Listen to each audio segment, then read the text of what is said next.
సుముఖ అంటే మంచి ముఖం. ముఖము ఇప్పుడు వస్తుంది, పుట్టుకతో వస్తుంది. విఘ్నేశ్వరుడు యొక్క పుట్టుక ఎలాగా? ఆయన పుట్టుక ఒక స్త్రీ గర్భవాసం చేసి జన్మించిన వాడు కాదు. అమ్మవారు ఆవిడ సుమంగళి, అందున నిత్య సుమంగళి, నిత్య యవ్వనంలో ఉండేటటువంటి తల్లి. అటువంటి తల్లి కనుక ఎప్పుడూ పసుపు రాసుకుని ఉంటుంది ఆవిడ.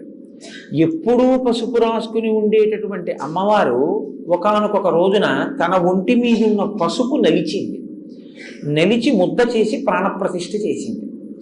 ఇప్పుడు విఘ్నేశ్వరుడు యొక్క మొదటి స్వరూపం నరవినాయకుడు. అంటే నరుడు ఎలా ఉంటాడో అలాగే పుట్టారు ఆయన. మరి గజముఖం ఎక్కడి నుంచి వచ్చింది? పరమశివుడు నరముఖాన్ని తొలగించాడు, గజముఖాన్ని పెట్టాడు. మనకి వినాయక వ్రత కల్పం కథలో ఏం చెప్తారు?